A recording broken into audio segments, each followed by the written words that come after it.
Hi. Yes. Hello. Hi. Hello. Hi, everyone. Hello.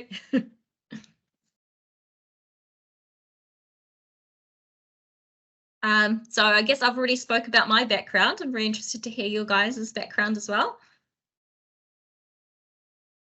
I'm keen to start if it's just going to be improvisation. Thank you for your introduction, Jen and Kalu. It was really good to hear. So as you can guess, I'm French. I grew up in France and studied in France marine geology. That's as a master's degree, and I did an internship in a survey company, and that's where I found out about hydrography. So initially more about geophysical survey, and then what I'm doing now is a hydrographic survey in New Zealand for Ocean Infinity. So I'm summarizing, but I have 10 years experience.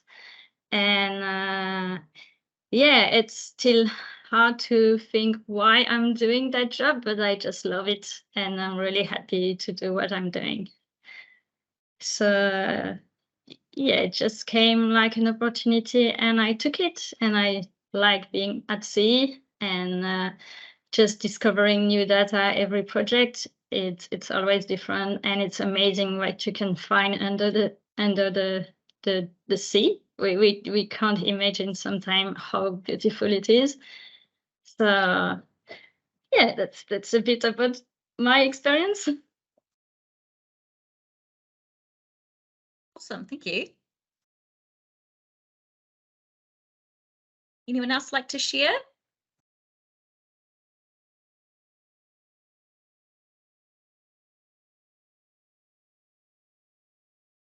No? It's okay. You don't have to talk if you don't want to. Is anyone wanted to be in hydrographing since they were a little kid, or is it something we discover later, like I did? I feel like I mean most adults don't even know what hydrographic surveying is, let alone children. I didn't know what surveying was until high school. As I said, when my maths teacher said it, I was like, what's surveying? Like, I didn't even know that was a career option. So it's one of the big things that we, I guess, as a group all need to really focus on, is just telling people what hydrography is or surveying is.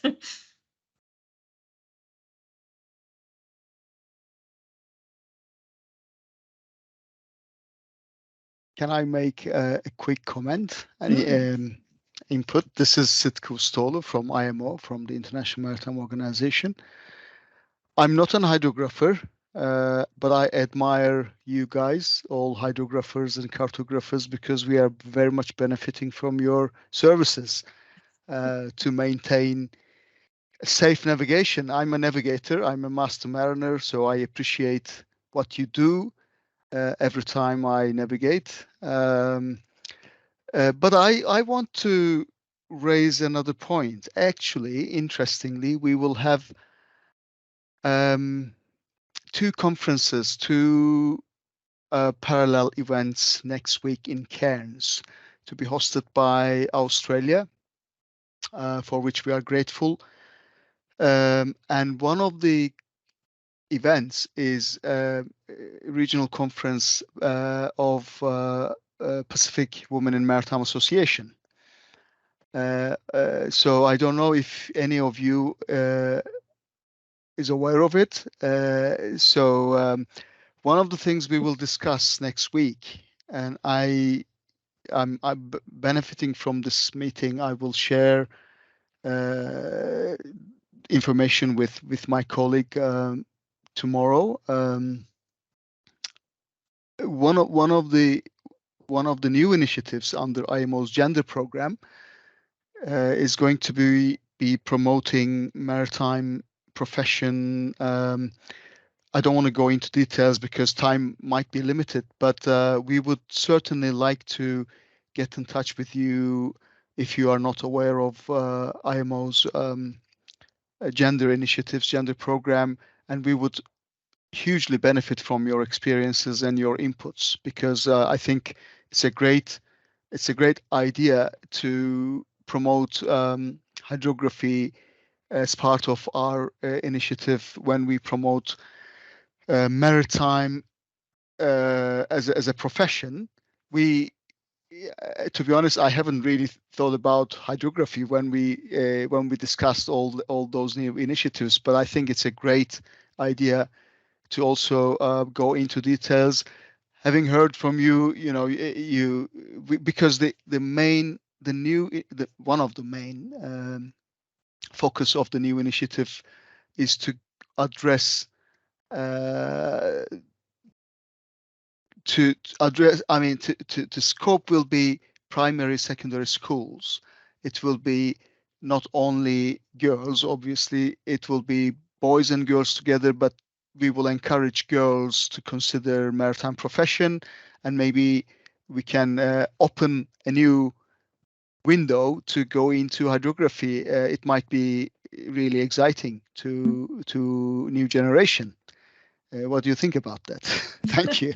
I think that's fantastic. I think there's actually, I feel like there's a lot of separate groups and a lot of, I guess, people doing lots of things like that. Like actually I'm going to a St. Peter's Girls High School next week, where they have 6 high schools, I think it's not just females, or it might be focused on females, I'm not sure. But anyway, they've got 6 high schools coming for an expo. So we have a booth there. So we're going to be just trying to explain what hydrography is, and just trying to get them at the high school level, because I think that, that's really where you make the decisions about what you want to do for your career. You're picking like your subjects that you're going to study. So it starts right from there. And if you don't know about hydrography until after you've got your degree, we've already lost a lot of people. So yeah, high schools is definitely where we all need to be like focusing. And I guess, and first year students, like a lot of people might be in a sort of similar type discipline, like GIS, for example, or I'm not sure, lots of different other pathways that you can take to become a hydrographer. So that's wonderful. I think that's great. I think anyone in the commission, we should all make an effort to, like, every single one of us get out to a high school, or get out and do a mentoring with like one high school student or something like that. Yeah. On the female perspective though, Jen, what you were saying about how you're going to be there at the expo for the school, I think it also, you being there as a woman would be much more approachable for a female student to come up, especially in that age bracket. And so I think maybe that is maybe a disconnect when other companies may go to these expos or career days or things like that, and there's just not a female presence. And so why, as a female high school student, would I go up to someone that I probably don't have a shot with working for? Or, that's kind of how you think about it. Yeah, well, that's a good point. Visibility, getting out there and showing that there's lots of different types of people that can do the job. It's a very good point. For the expo, we've actually got 4 of us going. So we're lucky enough to have 3 female hydrographic surveyors at our company now. So all 3 of us are going, plus a GIS person. So that'll be good. Awesome. Another thing as well is last year I was involved in a STEM workshop. So I'm sure there's a lot of programs like that. So it was basically focusing on any of like STEM sciences. And it was a program to have a whole bunch of high school aged girls from lots of different schools, and put them in a group, like half people from industry and half high school students. And then they got sort of, it wasn't like a mentoring thing. You would just go there would be a nice spread of like food, and you'd go there and play like networking type games, just getting to know each other. Because I think a lot of like, and it was so strange when I went there. I feel like maybe it's a generational thing, or maybe it's just because I'm older now, but they were all so like deathly shy. Like they didn't want to speak to any adult really. They were so timid, and I don't know if that's just like how people are now with social anxiety, but yeah, it's just sort of raised to me just how important it is to just, I guess, get out there in a really like approachable way, like maybe, you know, seminars and that sort of thing might, you know, I feel like high school students wouldn't come up to you afterwards and talk to you because they'd be too scared. So getting involved in those sort of smaller programs where you're dealing maybe with just a smaller group of high school students might be a way as well.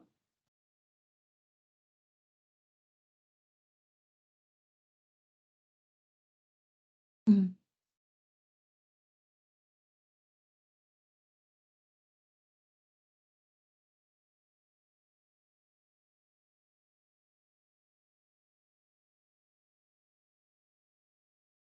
Does anyone else would like to speak about their background and why they chose hydrography?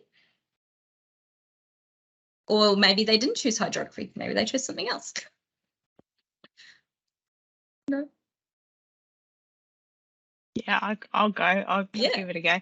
It's also nice to put some faces to the names that we've been seeing in the emails go back and forth over since this is kind of Southwest specific Women Commission started. So my name's Rebecca, by the way. Hello, everyone.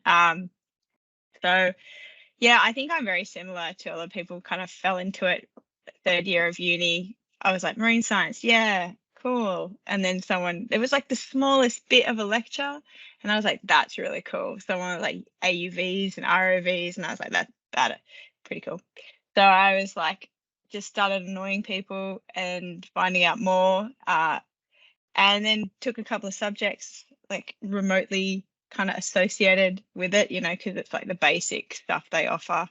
And as I got deeper, I was like, yep, this is where I want to be. And then when I finished school, I went to like the Hydro, one of those conferences, just talked to a bunch of people, and then opportunities started falling in. And I've been working as a hydrographic surveyor in the field for the last 4 years, and I'm actually in America at the moment doing my Cat A course as part of the JEBCO Nippon Foundation training program. So I was lucky enough to get that opportunity. So I'll be coming back to Australia at the end of the year with a nice Cat A. Thank you. And so that's exceptionally exciting, especially for an Australian woman, one that there's not many people in general in Australia that have the Cat A, but then to be a woman and be able to, like Jen was saying, to be able to be one of those few people that have the possibility of getting a level 1 is pretty exciting. When you said 4, I was like, wow, that's kind of exceptional. So I think there's 6 maybe level 1s now, and maybe like 11 in total level 1s and level 2s. Like it's a very small amount out of, you know, I'm not even sure how many in total, maybe 150, you know. That's what I would say, yeah. That's kind of what I was thinking. Yeah. But so that's basically, but yeah, I mean, it's interesting because you are sometimes like the token female, or, you know, one of 2 people on a boat, one of 2 women on a boat. So and I kind of think like it's kind of crazy we're having these discussions in 2023, but it is what it is, and we're moving and we're changing the narrative, and it's really exciting.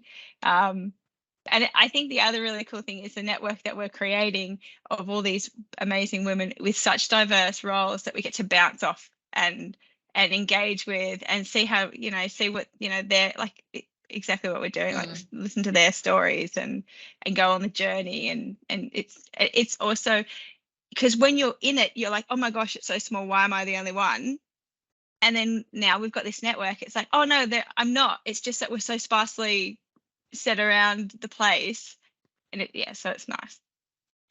That's my story. I feel like it's just I don't think there's particular barriers that are stopping women from doing it. I really just think it's just all people don't know what hydrography is, like, let alone like women. Like if anyone's going to know what it is, it's probably going to be guys in the marine industry or someone that knows someone that's done surveying. Always someone, that's right. I got into surveying because someone that knew about surveying told me about surveying. So if it wasn't for that, my maths teacher, I never would have taken like this career path. So I think a lot of it is just educating people and telling them that this is a career option, and it's great. You know, like I said, we've just had 2 females join. And I think when we've got a student from University of Otago join. And when she joined, I can't remember how many she said, but there was like, I feel like there's more female students joining. And we'll do a bit of sharing. We women love to share. So the pathways that I've heard from asking around at the office as to how people got into hydrography so far are word of mouth, and I've got a plus beside it. So it seems that we're very good at talking, and we're very good about talking about what we do, and that attracts people to join it. So that's great. We've had some ocean scientists. We've had people who've studied remote sensing and GIS as students and have had some form of understanding of hydrography with either a presentation at the university or a careers day or those sorts of things. We've had people see jobs through social media and the reach of social media. We've had people attend school careers days and decide that the hydrography is for them. So I guess these are the things that I already know about as to how we can attract women into our industry, or people in general, I guess. But what I'd like to hear from you is whether you had any novel ways of reaching women or people to join hydrography. So we'll just ask the online group first. Is there anybody online who would like to unmute and tell us whether you have any novel ways to attract women into the industry? I was just talking a little bit about my experience. Next week I'm going to a girls' high school expo where they have like 6 different high schools coming and just talking about different career options. So our company's got a booth there with really just the aim of just introducing the idea of hydrography to high school students. So I think that's like, for me, I mentioned that my maths teacher got me into surveying. So most people don't know what surveying is. So it's really just about just getting out there and just explaining that this is a career option and look how cool it is. And so we're going to go there. We're going to take some equipment with us and try and take some pretty pictures of like the seabed and just explain like how cool it is. So I think getting out to high schools, I mean, and also I also was part of a STEM group. So basically it was a workshop for high school students where they would join for, I think it was a period of like 8 weeks or something like that. And then they would meet every week, and it was divided in half between high school students and people from industry. And I thought that program was really, really good, because one thing I really observed was just how like deathly shy some of these like high school students are. Like they're definitely way too scared to talk to anyone in industry by themselves, or even approach someone after a lecture and ask them about that. A lot of them seem quite scared to do that. So approaching workshops like this, where you're just sort of, instead of talking to like a whole school in a lecture, you're one-on-one groups with people, and that might be a better way. Yeah, that's sort of a couple of things that I'm doing at the moment. I'm sure we've all got little things like that we're doing. So yeah, that's all for me. Thanks, Jennifer. Anyone else online want to contribute? If not, yeah, we'll this is Sitke from IMO, if I may. As I mentioned at the group a little earlier, we have a Women in Maritime Association supported by IMO, and I would highly encourage and invite enthusiastically hydrographers, female hydrographers, to come and join the Women in Maritime Association. I think we are using similar methods to go and promote the career opportunities for young females, and we actually will have a conference next week in Cairns, Australia, and this will be the 3rd regional conference for the Women in Maritime Association, PACVIMA, actually, Pacific Women in Maritime Association, and some of our participants, Lindsay from Niue. Lindsay, maybe you can also talk about that. You're part of the PACVIMA. If if there's no other members, PACVIMA members, we would certainly invite all female hydrographers to consider that. We can maybe establish some communication channels. Hydrography, cartography definitely is a wonderful career or opportunity for young women for their future career. So I don't want to go into further details, but expose like we just talked about, going to high schools, and we have similar ambitions. We're going to prepare some promotional materials.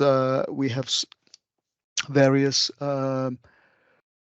ideas and projects to promote maritime in general, maritime profession, but certainly hydrography would be a very, I think, very pertinent, specific career under maritime. So let's continue this dialogue and see what we can do together, maybe under IMO's gender program, and join forces and work together. Thank you. That sounds great. Thank you, Sidki. Lindsay, did you want to make any comment?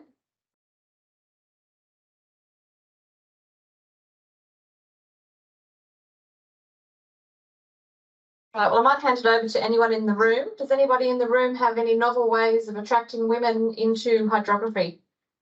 The other thing I've noticed is the gentleman here from Niue is a land surveyor. I think we've got another day to convince him to join the wet side. Go. Thank you. Yes, and so in the case of Kiribati, in one of our projects, the Kiribati South Island infrastructure investment project that's funded by World Bank ADB, we tend to try and have there's a part where there's mapping important hydrography. We tend to have in our terms of reference, just to if there's training, at least 30% of women to be represented. It's a number that sometimes it's reached, sometimes it's not, but we tend to report on those just to have at least encourage the participation in terms of the numbers. So that's kind of one way to encourage women in that area. Thanks. Thank you. Anybody else? Right, yeah. What we've seen from the work I've been doing with the World Bank is putting into plans for development of skills, starting at the primary age. Okay, so looking at primary education, where in the curriculum, often around STEM, they do have navigation, and looking at navigation and whether in fact we can produce materials that can be fed into the curriculum that talk at that very basic level that, well, how are we able to do navigation? How does a smartphone work? Well, it's actually using satellites that are up in the sky, and make it interesting so that we actually get at a very young age maybe a wider funnel of people who are coming in to the industry, and those would be ladies as well as small boys as well. So let's think about starting right at the young age group.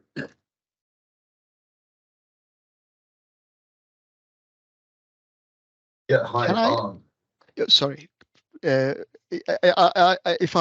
I interrupted, but the gentleman just spoke about young age group primary school pupils. That's exactly what we are embarking now as a new initiative, but I'll leave it at that. But I see great potential, and I wholeheartedly support that idea to address younger age group, primary, secondary school age group, and we have something to share maybe later on. Time may not be sufficient to go into that detail. Apologies for interrupting. I couldn't see who was speaking. Please accept my apology for interruption.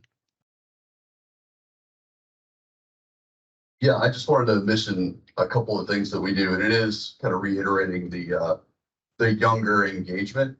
In the States, we have community colleges, which are very, very cheap after high school, post-secondary education. And that seems to be a way that we can get technicians and technical people into the field who haven't charted their entire career when they want to enter uni. So I had a very winding road to get here. It would have been nice if I had had further engagement at the high school level or at the middle school level to understand what the breadth of work experience could look like. So we're actually doing that with the community college. It's right next to my office. And that's really driving at least engagement into the maritime space, into the aerospace space. And we've seen pretty good success from that so far. One of the struggles that we have is when we go to hire technicians, the pool of technicians it looks one way and we wish it looked another.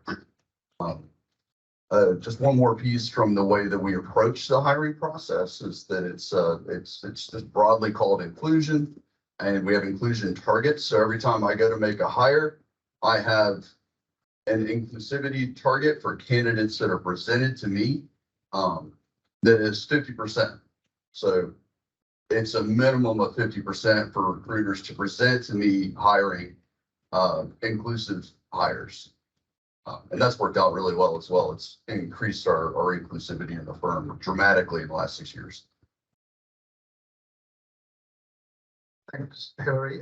Yeah, struck me this morning listening to the excellent briefs presentations by Jennifer, Lou, and Jan in particular, that we've already got some really good content. It may be that when we talked about empowering women in hydrography, International Women's Day, and other things, we've got some quite compelling, I think, messages which we might try to insert into those things that are already there. We might also, that's everything from a sound bite to something a bit longer. I could see a really good podcast coming out of what we did this morning, with someone asking questions to kind of punctuate the information flow from the women who spoke this morning and others. And something like a podcast could have much wider reach. We could inject these things into existing structures. What a lot of us work for, either the civil service in some way or a naval service, perhaps. They have recruiting organisations and structures and stuff, and we could maybe inform that a little bit. So just a thought. And then I think we should also think about, given the balance is still not right, quite a lot of the people doing the recruiting and the hiring are men. So we should probably think about how we make this, how we attract men to look at these things, to make sure that they realise that there's some really good talent out there. And I guess that leads me to my last point, Hilary. I think your first slide, and my bad if I missed it, I think you briefed that 55 women had joined the network in this region. I don't know how many, it's gone. I don't know how many men are in the network or whether they are welcome. Not yet. Are they welcome? Not yet. Okay. So we need to have a chat about inclusion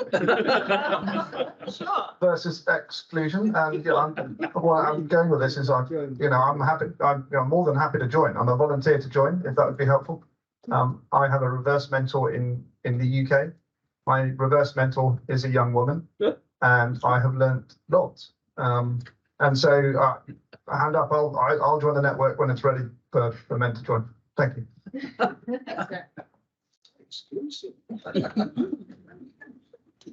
Thanks, Hilary. I don't think I've got a novel suggestion, but certainly I guess an important point, and it was a theme that each of the speakers have sort of brought to the fore. The support from employers was a feature of their success, and I know PHS is got a really good program, across their whole workforce, as do others of our HIP panelists as well. So support from employers is going to be really key, providing that safe environment, opportunities to grow, and encouragement. That seemed to be a key aspect of each of the success stories that we heard. the other thing that sort of really jumped out at me was probably the best salespeople for women in hydrography, saleswomen.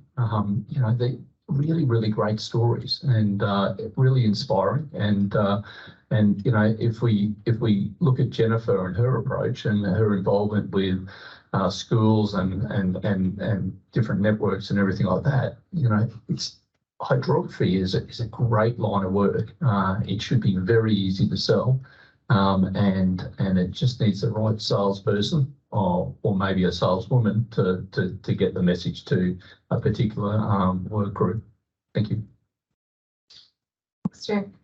So I just want to close the session here with a couple of things. Is that yes, we will consider having men in the network in the future. It's not something we've discussed yet. We're just still trying to work out exactly what we're going to do with the network. But on that note, in all seriousness, consider being an ally for women in your workplace. This is not a women's problem, it's everyone's problem. As we saw from the IHO statistics the other day, the member states that have responded to the circular letter about the gender equalities in their organisations, I think we've had about 20% of women in hydrography member states, and of that, 20% of them are in the leadership role. So personally, I'd like to see that much more up around the 50%. I don't know that we'll get as far as Lindsay's model with 91 or whatever it was in leadership roles, but let's aim for 50 to start with, and let's try and see a more diverse group around this table, maybe even the next commission meeting. So one thing that you can all take away from this is that when you're talking about hydrography and about the industry and about what we do, just watch your language. Don't assume that a captain of a ship is a man. Don't assume that a mariner is a man. Don't assume that somebody who's the head of an organisation is a man. If you're introduced to a group of women, ask them what they're there for. Don't assume that they're a partner of the man who's turned up. More and more we get expected to be the secretaries, the organisers and all the rest. We want a seat at the table in our own rights. So just keep that in mind, that once again, we're here, we're competent, and yeah, bring it on. Thanks, Rhett, for volunteering to join our network, and thanks for the opportunity, Adam, for talking today. Thanks.